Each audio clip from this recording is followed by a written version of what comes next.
सबको इस वबा से महफूज भी रखे, और जो लोग इस वबा का शिकार हो गए अल्लाह ताला उनको जल्द सेहतयाब भी करे। और ख़ुसूसी तौर पे हमारे इस हाउस के कॉलीग्स जो हैं, शेख रशीद साहब हैं, शाहिद खाकान अब्बासी हैं, शहबाज शरीफ हैं, एहसन इकबाल हैं और लोग हैं, अल्लाह ताला उनको जल्द सेहतयाब करे। मैं इसी दुआ से बात करना शुरू करना चाहता हूँ। थीम तो बजट की है, लेकिन क्योंकि ख्वाजा साहब ने बात कोरोना से शुरू की और कोरोना पे ख़त्म की, तो चले मेरे ख्याल में थोड़ी सी शुरू में इसकी बात कर ही लेते हैं। उन्होंने कहा कि गवर्नमेंट की पॉलिसी जो है वो उस नाकिस पॉलिसी की वजह से आज पाकिस्तान के अंदर कोरोना फैला हुआ है और लोग जो हैं वो मुश्किलात का शिकार हैं। मुझे पता है कि इमरान खान जो हैं वो ऑपोजिशन के औसान पर सवार रहते हैं, लेकिन मुझे ये नहीं पता था कि इतना सवार होते हैं कि इनके ख्याल में बरतानिया में भी इमरान खान की हुकूमत है, अमेरिका में भी इमरान खान की हुकूमत है, इटली में भी इमरान खान की हुकूमत है, स्पेन में भी इमरान खान की हुकूमत है, भारत में, बांग्लादेश में। जनाब 180 से ज़्यादा ममालिक के अंदर ये वबा फैली हुई है। इत्तलान अर्ज है कि उसमें से सिर्फ एक पाकिस्तान में इमरान खान की हुकूमत है। खुशकिस्मत सिर्फ पाकिस्तानी है। मैं सवाल ये पूछना चाहूंगा कि ये तो उन्होंने बताया कि गलत क्या है, लेकिन खुलकर ये नहीं बोला कि ये चाहते क्या हैं। ख्वाजा साहब, क्या अच्छी बात होती कि इसी दबंग अंदाज के अंदर, इसी ऊंची आवाज के अंदर, कैमरे की आंख में आंख डाल के आप कहते कि इमरान खान और असद उमर, ये जो दिहाड़ीदार है इसकी दिहाड़ी छीन लो, ये जो ठेले पे पैसा कमाने के लिए घर से बाहर निकलता है इसको बंद कर दो, ये जो गरीब ताजिर, छोटा ताजिर अपने बच्चों का पेट भरने के लिए बाहर निकलना चाहता है इसको घर पर बंद कर दो। बताएं तो, खोल के बोले ना कि आपकी स्ट्रैटेजी है क्या। हमारी कहते गलत मैं भी आता हूं, क्योंकि भारत खास तौर पे मुस्लिम लीग नून के जब से नरेंद्र मोदी आए हैं बड़े दिल के करीब है। इनके लीडर का करीब तरीन साथी, निजी घर की महफिलों में जहां देरीना साथी नहीं बुलाए जाते थे वहां मियां नवाज शरीफ जो है नरेंद्र मोदी को घर बुलाते थे। उस नरेंद्र मोदी ने क्या किया है, और दोनों पहलू की बात करेंगे। मैं बिल्कुल थोड़ा सा टाइम लूंगा स्पीकर साहब इसके ऊपर, जरा जायजा ले लेना कि इनके जो रोल मॉडल हैं, जाहिर है इनके दिमाग में वो स्ट्रैटेजी ज्यादा कामयाब है, वो बेहतर स्ट्रैटेजी है। हम जरा उस स्ट्रैटेजी का सेहत के ऊपर, भारत के अवाम के क्या असर पड़ा और मईशत के ऊपर, उनकी रोजगार के ऊपर क्या हुआ, ये जरा दोनों देख लेते हैं। 17 मार्च को जनाब भारत की हुकूमत एक एडवाइजरी इशू करती है। उस वक्त 137 केस थे मुल्क के अंदर। 8 दिन के बाद 25 तारीख को 653 केस थे पूरे भारत में। याद रखें, 653 केस। दुनिया के सख्त तरीन लॉकडाउन में से एक का ऐलान कर देते हैं। ऐलान ऐसे करते हैं कि हजारों नहीं, लाखों लोगों को पैदल अपने घर जाना पड़ता है। कोई 100 मील, कोई 200 मील चल के जाता है। इतना सख्त लॉकडाउन। मसला तो हल हो गया होगा, उसके बाद तो कोरोना फैलना बंद हो गया होगा।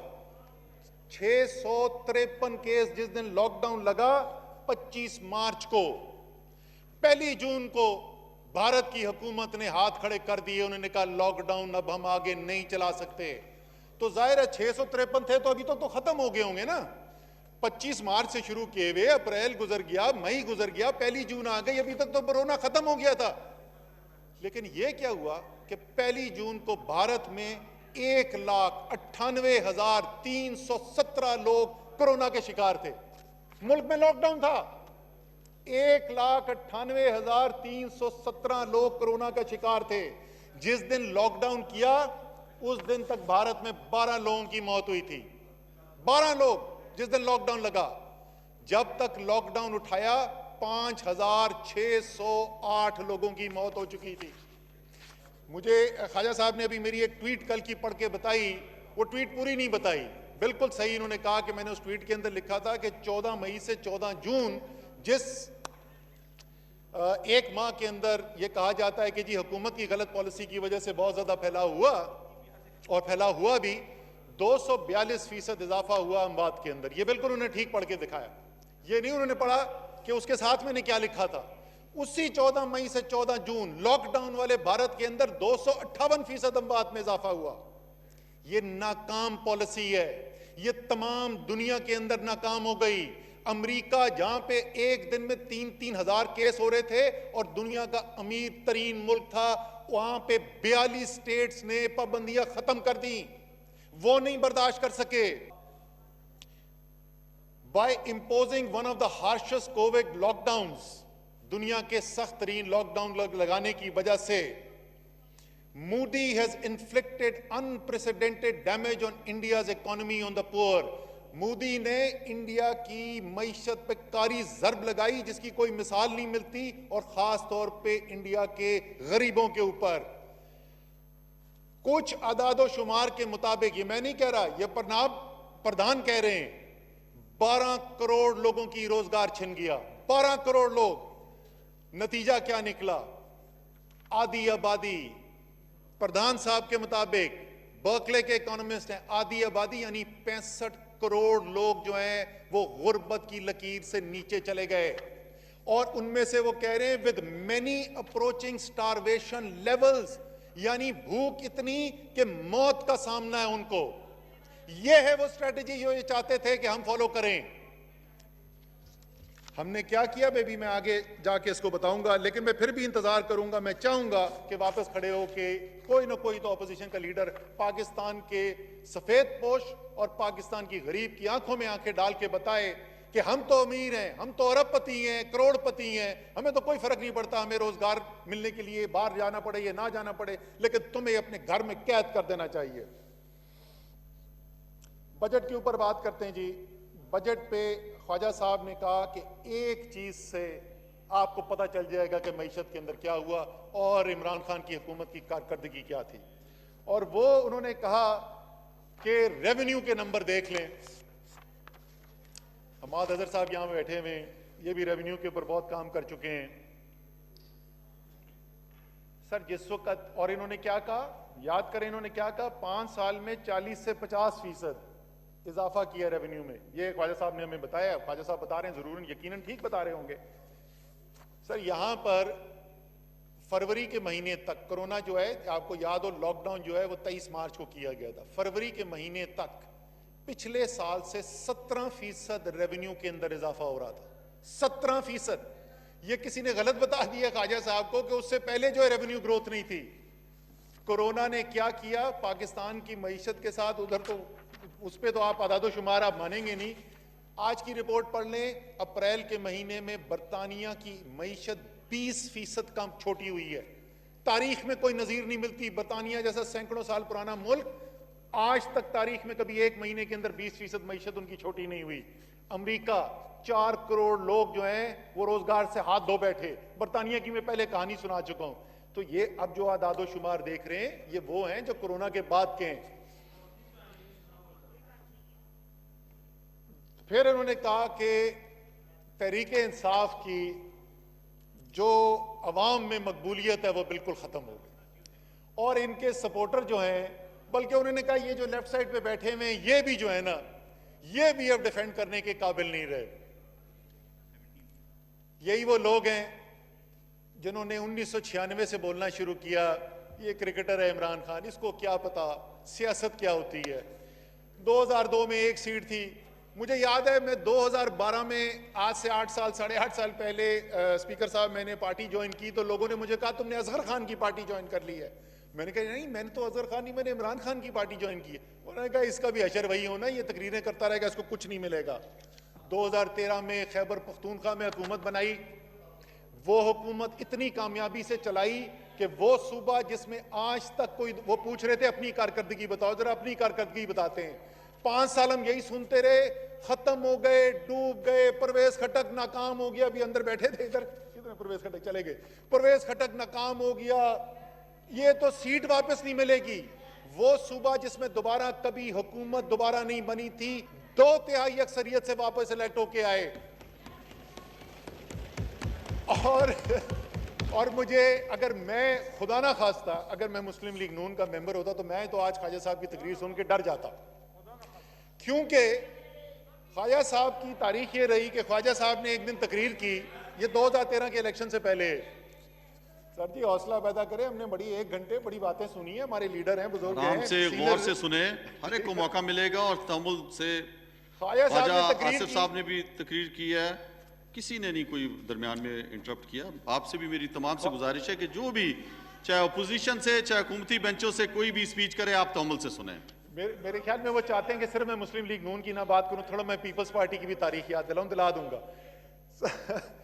ख्वाजा साहब ने तकरीर की जी, उन्होंने कहा ये शौकत खानम पे इल्जामात लगा दिए कि शौकत खानम के अंदर जो फाइनेंशियल जो है वो इंटेग्रिटी नहीं है, वहां पे अवाम का माल। जो हमला किया ख्वाजा साहब ने, उसका नतीजा ये निकला, उसके चंद दिन के बाद रमजान था, रमजान में सबसे ज्यादा पैसा आता है, शौकत खानम की तारीख में लोगों ने सबसे ज्यादा पैसा उस साल दिया।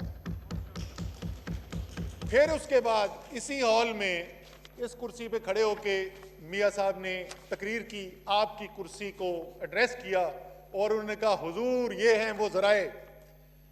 तो ख्वाजा साहब ने कहा यार मियाँ साहब आप जवाब क्यों देते हैं, ये पनामा तो मसला ही नहीं अवाम का, हफ्ता और दिन लोग भूल जाएंगे। उस बेचारे को फाय चढ़ा दिया, वो जाली प्लेटें लेके इंग्लैंड बैठा हुआ है। तो ख्वाजा साहब की दुआ जो है ना बड़ी खतरनाक होती है। आज तरीके साहब की कह रहे मकबूलियत खत्म हो गई है, मुझे डर ये है कि मुस्लिम लीग नून को अगली इलेक्शन में सीट ही ना मिले।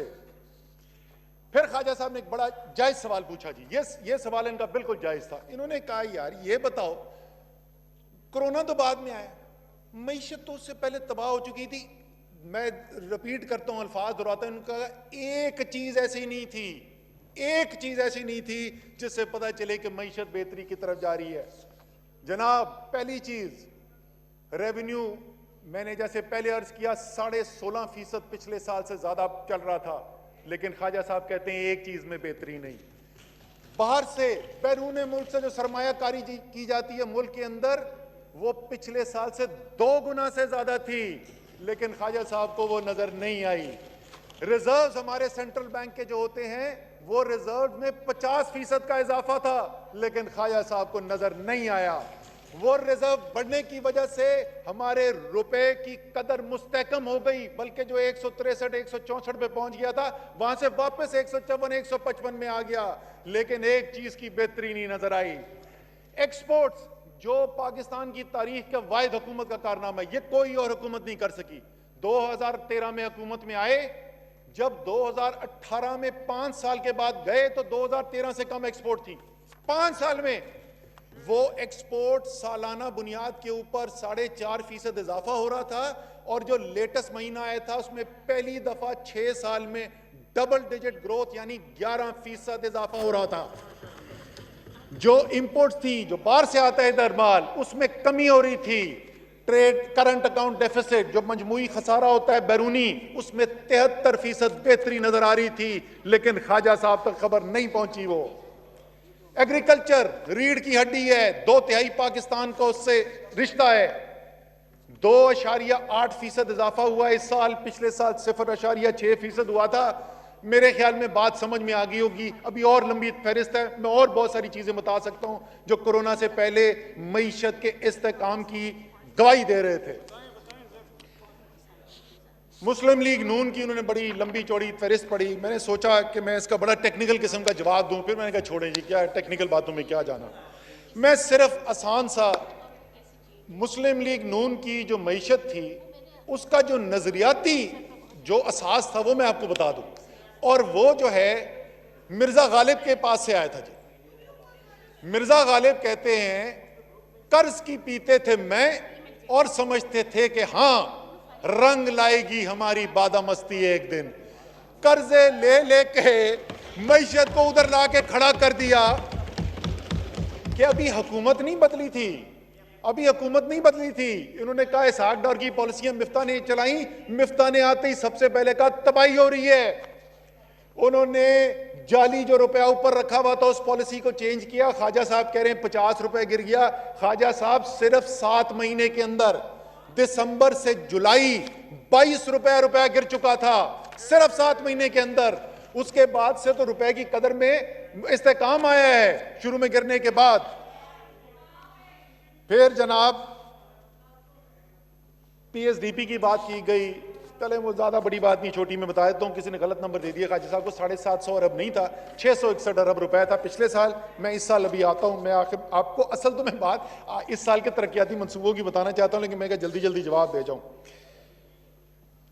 कौन बाहर से पैसा लेकर आया, बड़ा जबरदस्त सवाल है सर, और मैं इंडोर्स करता हूं ख्वाजा साहब की डिमांड को। बिल्कुल पार्लियामेंट सुप्रीम है, पार्लियामेंट के सामने तमाम हकाइक आने चाहिए।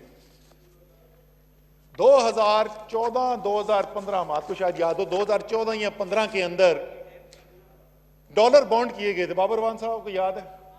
5 साल अवाम पूछती रही, यार ये बता दो खुदा का वास्ता ये डॉलर बॉन्ड खरीदे किसने। 5 साल जवाब नहीं आया। बिल्कुल मैं इंडोर्स करता हूं, वो भी फेरिस्त लेके आ जाएं जिन्होंने इस वक्त लिए, उनकी भी फेरिस्त लेकर आ जाते, दोनों की फेरिस्त सामने रख लेते। कहते हैं हफीज शेख और उसको रजा बाकर को ईसीएल पे डाल दें। मेरा तो ईसीएल पे से इत्मीनान ही खत्म हो गया। अगर आप खरीद कर जाली प्लेटें दिखाकर जो लंदन पहुंचते ही प्लेटों से चमचों में कन्वर्ट हो जाती है, ईसीएल से फरार हो सकते हैं, तो पैसे फ्री ईसीएल पर डालने का फायदा क्या। फिर एक और इन्होंने बड़ी खूबसूरत बात की कि जमीन से रिश्ता, और मैं इनका शुक्र अदा करता हूं कि इन्होंने जिन लोगों का जिक्र किया उनमें मेरी भी बात की कि जिनका जमीन से रिश्ता है, ख्वाजा साहब का भी जमीन से रिश्ता है, और वाकई में ये बड़ी अहम चीज होती है। इसलिए मैं एक अपील करना चाहता हूं, और वो अपील जो है वो मेरे जो बाएं बैठे हुए हैं इनके साथ, इनके लिए भी है, और मेरे जो दाएं बैठे हुए हैं उनके लिए भी है। जो भी ऐसा लीडर हो जिसकी जायदादें मुल्क से बाहर हो, जो बीमार पड़े तो मुल्क से बाहर भागे, उस लीडर को फॉलो करना छोड़ दे। मैं भी नहीं फॉलो करूंगा, आप भी ना फॉलो करें। बहुत जरूरी, जमीन से रिश्ता बड़ा जरूरी है। दोहरा इंसाफ की बात की गई, दोहरे इंसाफ की बात की गई। वाकई में यह सवाल बड़ा वैलिड है। अगर दोहरा इंसाफ है तो बड़ा जुल्म है, तो नहीं होना चाहिए। अगर वही सुप्रीम कोर्ट इमरान खान को बुलाता है और उससे बोलता है कि यार तुम पब्लिक ऑफिस होल्डर तो कभी जिंदगी में नहीं रहे हो, ना तुम्हारी कोई बड़ी कंपनी है, ना तुम्हारे पास कोई बड़े बड़े अकाउंटेंट्स थे, लेकिन 8 महीने उससे सवाल पूछता रहता है, अच्छा ये बताओ जो तुम पैसा बाहर से पाकिस्तान लेके आए थे, पाकिस्तान से बाहर नहीं लेके गए थे, जो तुम बाहर से पाकिस्तान पैसा लेके आए थे वो कैसे लाए थे, किस अकाउंट से आया था। अच्छा तुम्हारे पास फ्लैट था, कब खरीदा था, 1973 में, 1983 में खरीदा था, 1983 में कैसे खरीदा था, उसकी रसीदें ला के दो, अपने टैक्स रिटर्न बताओ। उस आदमी ने 8 महीने जवाब देता रहा। 8 महीने जवाब देने के बाद सुप्रीम कोर्ट ने कहा इमरान खान सादिक भी है, अमीन भी है। आप यहां पे इस कुर्सी पे खड़े होते हैं और कहते हैं हुजूर ये हैं वो जराए, और जब पहुंचते हैं आप सुप्रीम कोर्ट तो आप बोलते हैं वो तो ऐसी खाली कागज से मैंने दे दिया, आप सीरियस क्यों लेते हैं। आप वहां कतरी खत लहराने शुरू कर देते हैं। आपसे 1.5 साल पाकिस्तान और सुप्रीम कोर्ट, मुझे आखिरी दिन याद है एक जज साहब का मैं नाम नहीं लूंगा, मेरे भाई जो मुस्लिम लीग नून के मेंबर है वो उनके बड़े करीबी दोस्त भी हैं, लेकिन उनकी ये दोस्ती से कोई ताल्लुक नहीं इस बात का, लेकिन वो बात मुझे अभी तक, उन्होंने आखिरी दिन पूछा कि हम आपसे महीनों से एक सवाल पूछ रहे हैं वकील साहब, आपका क्लाइंट हमें एक कागज तो दिखा दे जिससे आपका केस प्रूव होता है, एक कागज नहीं दे सके। सर ये दोहरा मेयार नहीं है, ये एक ही मेयार है।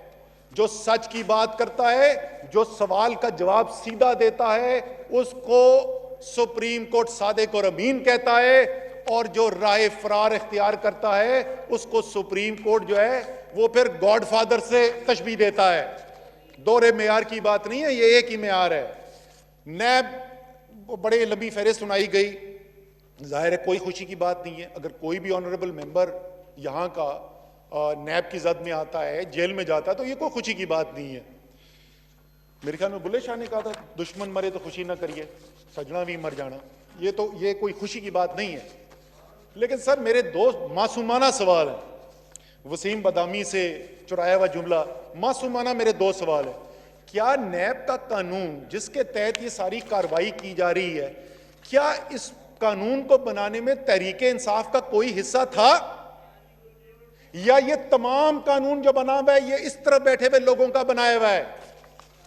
दूसरा मासूमाना सवाल, जो नैब के इदारे को चला रहे हैं, क्या वो इमरान खान का अपॉइंटी है? क्या वो तहरीक इंसाफ का लगाया हुआ बंदा है, या इस तरफ बैठे हुए वजीर आजम उस वक्त के और उस वक्त के लीडर ऑफ ऑपोजिशन की अपॉइंटी हैं? कानून आपका है, उस कानून को नाफिज करने वाला आपका अपॉइंटेड है, और इल्जाम डालते हैं इमरान खान के ऊपर। अपने अमाल का खुद जवाब दें, इमरान खान के पीछे छुपने की कोशिश मत करें। एक और बड़ी खूबसूरत बात की ख्वाजा साहब ने, जो इक़्तिदार से मोहब्बत करते हैं वो बुज़दिल हो जाते हैं। ये बिल्कुल सिर्फ इक़्तिदार नहीं, जो पैसे से मोहब्बत करेगा, जो इक़्तिदार से मोहब्बत करेगा, जो भी किसी दुनियावी चीज से मोहब्बत करेगा वो कमजोर हो जाता है, वो बुज़दिल हो जाता है, इसमें कोई शक की बात नहीं। और इसकी बेहतरीन मिसाल हमने 2 साल देखी। टीवी पे एंकर चला चला के थक गए, जो प्रोग्राम में जाते थे मुस्लिम लीग नून वालों को, उनको वही तकरीरें सुननी पड़ती थी। ख्वाजा आसिफ क्या कह रहे हैं उन फ्लैट्स के बारे में, उनके बारे में हुसैन नवाज ने क्या कहा, उनके बारे में चौधरी निसार ने क्या कहा, और पता नहीं किस किस लीडर ने क्या कहा। एक एक बंदा गवाही देता है कि ये फ्लैट मियां साहब के हैं, और मियां साहब एलानिया वहां पर खड़े होकर कह रहे हैं कि मेरा इन फ्लैट से कोई ताल्लुक नहीं। 2 साल ये चलता रहता है और कोई जवाब नहीं देता। तो वाकई में इक़्तिदार की मोहब्बत जो है बुज़दिल कर देती है। फिर उन्होंने कहा कि ये बड़ी, और ये तारीखी तौर पे ये हकीकत है कि बाप और बेटे का रिश्ता जो है ना वो भी रास्ते में नहीं आता जब इक़्तिदार की जंग होती है। और वही हमने देखा। सर, जो बजट पे तकरीर की गई है उसी बजट की तकरीर का जवाब दे रहा हूं मैं, कोई इंडियन असेंबली की स्पीच का जवाब नहीं दे रहा। जो बातें की गई हैं उन्हीं बातों का जवाब दे रहा हूं। वो कहते हैं ये बाप ने बेटों को कत्ल कर दिया, बिल्कुल तारीखी हकीकत है। इसीलिए जब मियां साहब के इक़्तिदार की जंग आई, पहले उन्होंने अपने मरहूम वालिद को मनी लॉन्ड्रर करार दे दिया। उन्होंने कहा जी वो उनसे पूछो, वो 70s में उन्होंने मनी लॉन्ड्रिंग की थी। और जब बिल्कुल ही आखिर में केस फंस गया तो उन्होंने बच्चों के ऊपर बात डाल दी कि तो मेरे बच्चों के असासे हैं। वाकई में बड़ा ये संगदिल होता है इक़्तिदार, ये ना बाप को देखता है ना बेटे को देखता है। इंटरव्यू देने की बात की सर, जिन्होंने सियासत में अपना मुकाम ही इंटरव्यू दे के बनाया हो, जिन्होंने अपना सियासत के अंदर मुकाम ही मेजर और कर्नल और ब्रिगेडियर के दफ्तर बाहर बैठ कर उनके लिए फल फ्रूट ले जाके बनाया हो, उनको वाकई में हर शख्स ऐसे ही लगता है कि वो इंटरव्यू दे के आया है। इमरान खान 22 साल की स्ट्रगल के बाद इधर पहुंचा है। उसने आपको टेक ऑन किया है, उसने हर पाकिस्तान के माफिया को टेक ऑन किया है और पाकिस्तान की अवाम की ताकत पर इस इक़्तिदार में पहुंचा है।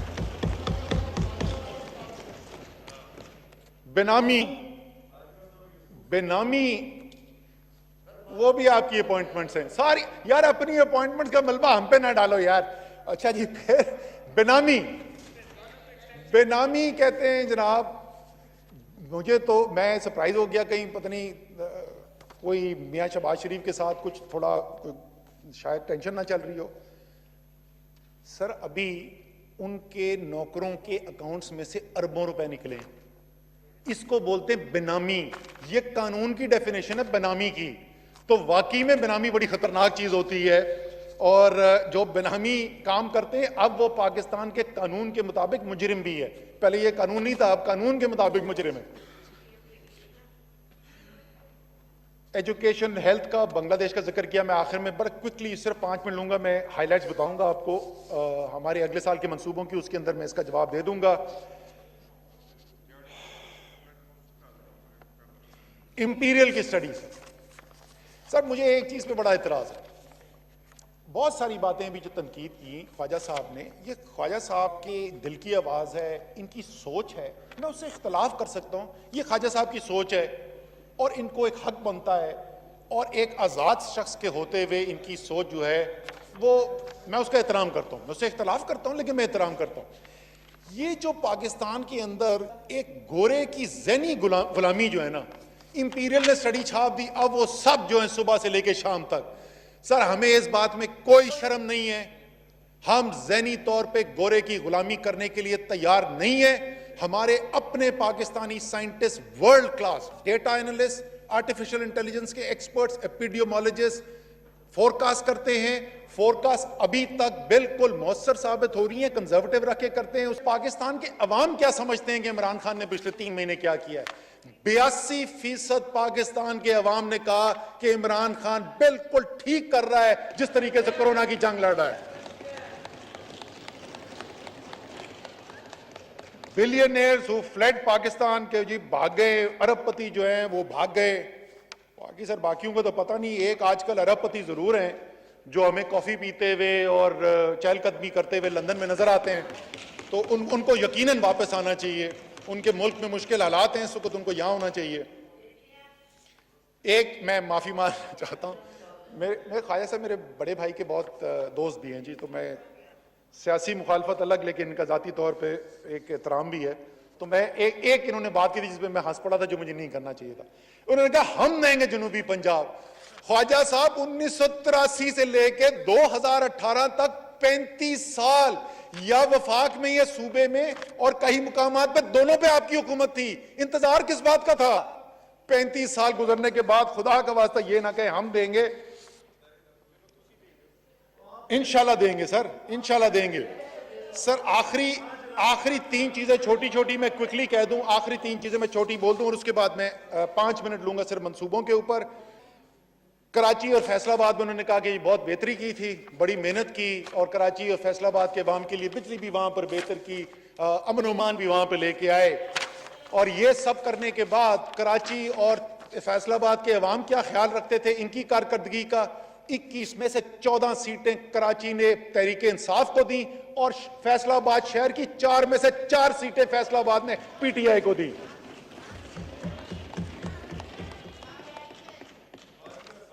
आखिरी जनाब 2 चीजें, 11 आईपीपीज उन्होंने कहा सेम टर्म्स एंड कंडीशन पे साइन की जो मुस्लिम लीग नून की हुकूमत की पॉलिसी थी।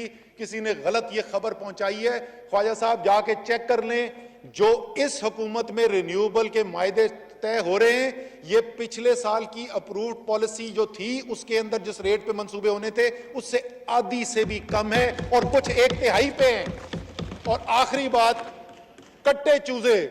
सर कट्टे चूजे हम भी समझते थे कि वो बड़ी चीज नहीं होती, लेकिन ये भी पिछले 1 महीने के अंदर हमें पता चला, चंद हफ्तों के अंदर, कि कट्टे चूजों से तो शहबाज शरीफ साहब अरबपति बन गए। तो अब तो हम सब पाकिस्तान के अवाम कट्टे चूजे मांग रहे हैं। सर मैं बिल्कुल क्विकली स्पीकर साहब आपकी मैं गिन रहा हूं 25 मिनट, अभी मेरा ख्वाजा साहब से आधा भी नहीं टाइम हुआ। मैं खैर मुझसे बहुत सीनियर भी है, इनका ज्यादा हक भी बनता है ज्यादा टाइम लेने का।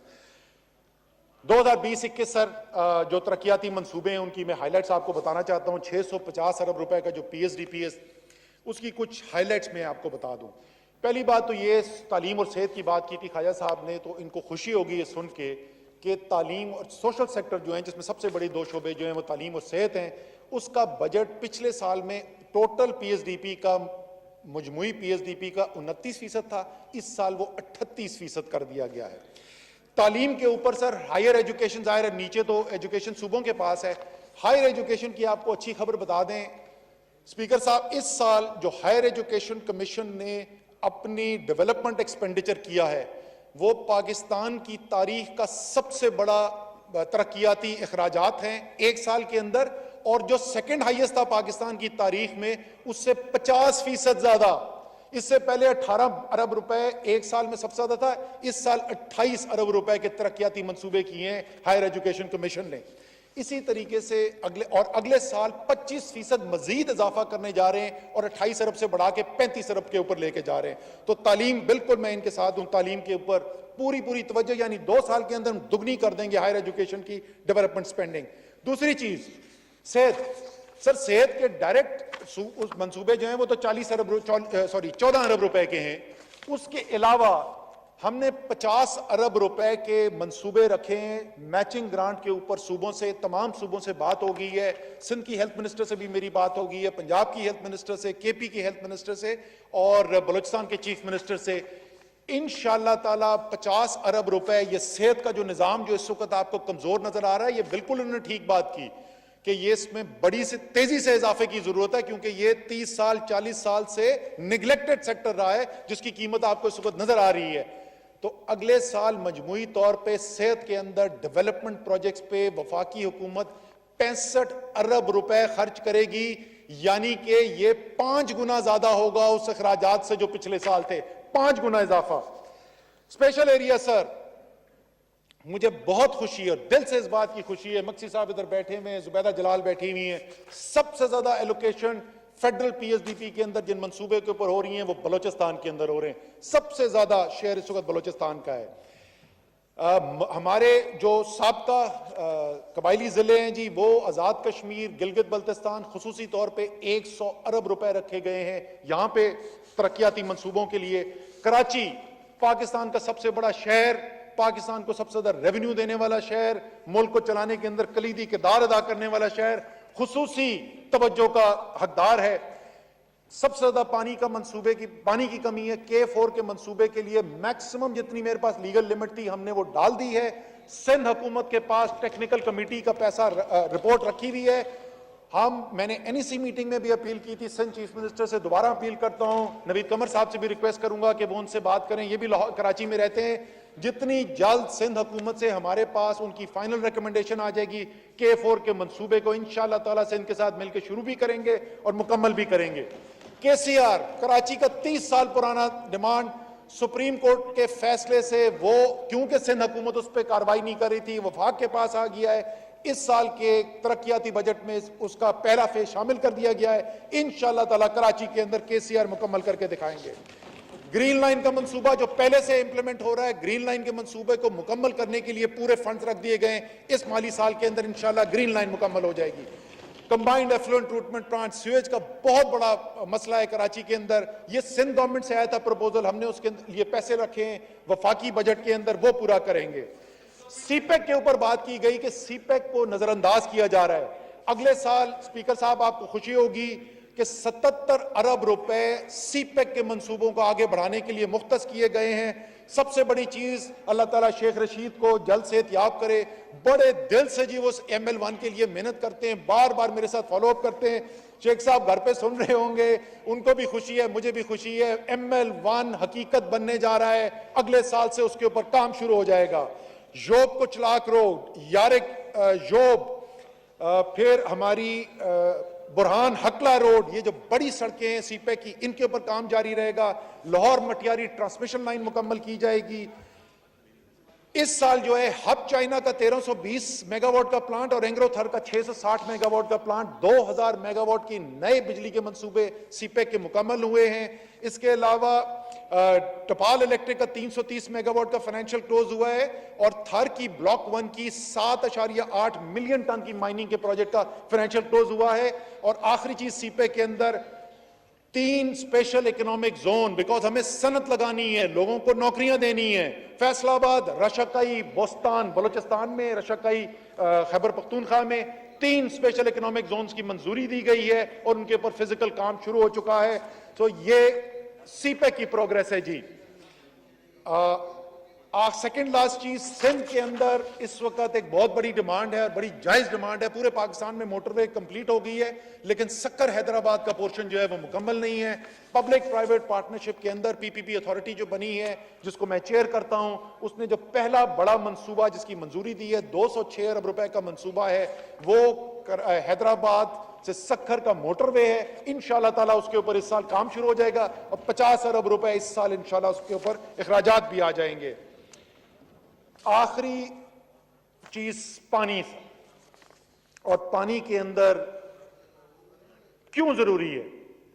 2/3 पाकिस्तान ज़राअत के ऊपर इन्हिसार है और ज़राअत की जो सांस लेना जो है वो पानी पर मुनहसर है। बदकिस्मती से हमने इसको निगलेक्ट किया है, ये जो है ये निगलेक्ट का शिकार रहा है। आपको खुशी होगी और मेरे ख्याल में स्पीकर साहब, क्योंकि आपकी भी बड़ी जिद्दोजहद है जहां पे हम आज पहुंचे हुए हैं, आपको फख्र भी होगा ये सुन के कि इमरान खान की हुकूमत ने पाकिस्तान की तारीख में ये पहली दफा हो रहा है 3 बड़े हाइडल प्रोजेक्ट एक वक्त में इस वक्त काम हो रहा है उनके ऊपर। ये कभी पाकिस्तान की तारीख में नहीं हुआ। दियामीर बादशाह डैम, मोमन डैम, दासू डैम, मजमुई तौर पर 7460 मेगावाट बिजली की कैपेसिटी, 7460। ये कागजों के ऊपर तो कोई 100 दफा हो चुके हैं, ग्राउंड पे काम पहली दफा शुरू हो रहा है। बलोचिस्तान के अंदर पानी की जरूरत भी है और मेरे ख्याल में, और बलोचिस्तान के जितने हमारे रिप्रेजेंटेटिव्स भी यहाँ बैठे हुए इनको पता है, बहुत बड़ा पोटेंशियल भी है वहां पे। अगर हमने लोगों की जिंदगी बेहतर करनी है, उनको आमदनी दिलानी है, ज़राअत बहुत बड़ा किरदार अदा कर सकती है, लेकिन पानी की कमी है। इसलिए कच्ची कैनाल का जो आगे डेवलपमेंट वाला जो फेज है जी, वो इसके अंदर शुरू हो रहा है और इंशाल्लाह इसको मुकम्मल किया जाएगा। और 2 पुराने डैम जो बहुत अरसे से रुके हुए थे, नौलंग डैम और विंदर डैम जो है, वो दोनों उनकी अप्रूवल हुई है, वो दोनों पे इंशाल्लाह ताला काम शुरू होगा और साल के दरमियान कोशिश करेंगे इनकी एलोकेशन भी बढ़ाएं, फंडिंग भी इनकी बढ़ाए।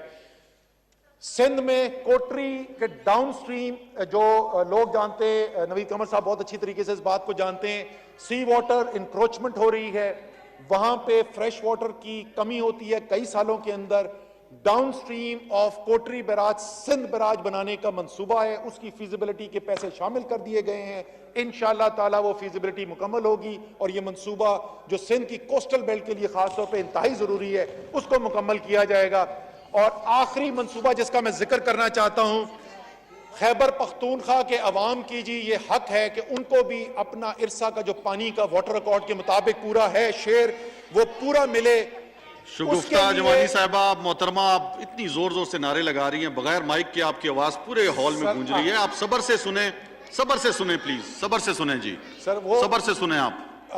बिल्कुल तो शुक्रिया स्पीकर साहब, लेकिन शगुफ्ता जुमानी का वो कहते हैं ना, हक नमक हलाली करनी चाहिए। इन्होंने हमें बहुत अच्छा ये नोज कैफेटेरिया के अंदर बहुत हमारा ख्याल रखती थी, तो इनकी कोई बात नहीं। सर, चश्मा राइट बैंक कैनाल का प्रोजेक्ट डिया खान के अंदर जमीन मौजूद है, खैबर पख्तूनख्वा के अवाम का हक है। इंशाअल्लाह ताला वो बहुत अरसे से नेग्लेक्टेड प्रोजेक्ट जो है उसके ऊपर हमने काम शुरू करना है, फिजिबिलिटी मुकम्मल करनी है। ये सब इमरान खान साहब की उस सोच की नतीजा है जिसका मुतालबा ख्वाजा आसिफ कर रहे थे।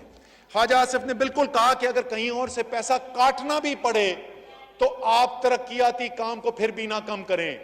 मैं वो एग्जैक्ट चले आपको अमाउंट नहीं बताता जो, लेकिन जो शुरू में बजट बना था यो अमाउंट इससे कम थी, इससे बहुत कम थी। और वो जो उसके अंदर तरक्याती मंसूबों के लिए पैसा बढ़ाया गया वो मैंने नहीं बढ़वाया, वो खुद इमरान खान ने कहा कि कुछ भी हो जाए इस वक्त हमने अपना तरक्याती अमल को सुस्त नहीं होने देना, चाहे कहीं और से पैसा काटना पड़े वो काट लो। इसीलिए उन्होंने 120 अरब रुपए दोबारा इजाफा कराया। इंशाअल्लाह ताला वो कह रहे थे एक ईंट कहीं दिखा दे, हम इनके दौरों का इंतजाम कर लेंगे। एक ईंट नहीं, पाकिस्तान के एक कोने से आखिरी कोने तक ईंट